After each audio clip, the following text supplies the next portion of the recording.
The rhythm of construction tools provide the ticking for the clock counting down toward opening day.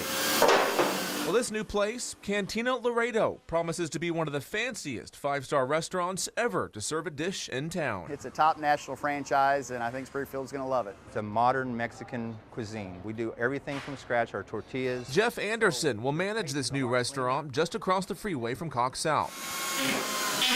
It's still got a few weeks to go, but when the place is done, it'll be pretty snazzy. This is what you can expect. We're offering an area that we're spending a lot of money on, making it to where people feel like they're in a big city type feel. Big cities are usually where the Dallas-based chain moves into. Though smaller, the owners think our Queen City is ready. From the moment that they drive into the parking lot, I think they're gonna realize that it's a little bit different experience from what they've probably had in Springfield before. Got all the rock work that's being done, and it's not just on the outside, it's also on the inside. The developers say the Cantina Laredo experience will be all about the atmosphere, the food, and the people. They're currently hiring 150 new workers for the restaurant. We think that's a great thing for Springfield.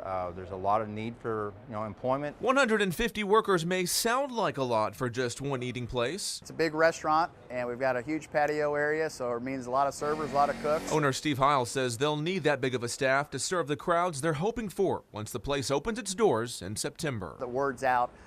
There's a buzz around town that we're very excited about. I think people are really genuinely excited about us coming.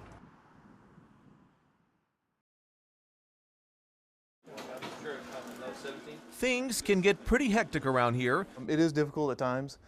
We do work at a very fast pace. And they're only getting more hectic by the year. Of course, our doctors are going 100 miles an hour, and so it's just about everybody else. The emergency room at Cox Medical Center Branson has been bursting at the seams. In fact, 37,000 people a year are treated here, 40% tourists from out of town. All these rooms can be filled, all 21 rooms can be filled. When Cox Health took over this former Skaggs hospital early this year, it promised to pump a lot of money into the place. Promises kept. Now $30.8 million is being spent to build this.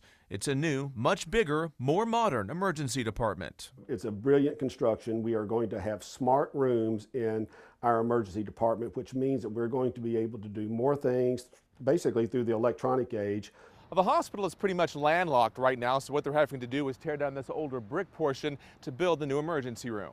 I'm very excited. I really cannot wait to see it and actually be able to work in the environment. This new ER could help ease some of the busyness at Cox's Trauma Center up the road in Springfield. We expect that there will be some ease of that strain. However, we expect also that we're just going to increase our whole business of healthcare. And once it opens in late 2014, the facility is expected to keep up with all the growth, at least for now. When our friends from out of town come here, we want them to have a safe place they can come and play.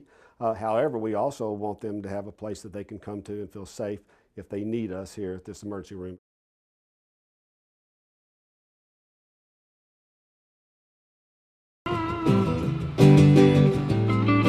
The music is flowing and the wagons are circled around. I think it's fun. Did you get your sodas already? Food wagons, that is, filling the air with the aroma of all kinds of cuisine. It's kind of nice to just come out and just sit outside and eat, especially in the warm weather. It's a great way to support local food vendors and just get people outside doing something a little different. This is Springfield's new mobile food park. It's a daily gathering spot for these vendors, gaining popularity around town. Yes, we've eaten at a couple of. I do a lot. She does a lot. She searches for these type of things. It sounds like a pretty good idea to these college kids. So we figured instead of going into the cafeteria to eat, why not come out here and enjoy some food out here? This guy seems to agree, and even this gal is hungry, licking her lips for a bite. They're serving up everything from the traditional, this is a loaded nachos, to the tropical, to some tastes with a twist. We just finished eating the peanut and chicken tacos. You never know what you're going to find here at the food market. In fact, you can get some of your food at this authentic British pub right here, and then take your food and eat it inside this London double-decker bus. And she's in great shape. We've converted it into a restaurant. So oh yeah, the chef, he's also authentic. I've traveled across the seas with my wife here and now live here in Springfield. We really hope that this will be an exciting destination for people to come with their families. There's a lot of exciting things in the works. In Springfield, I'm Mike Landis, KY3 News.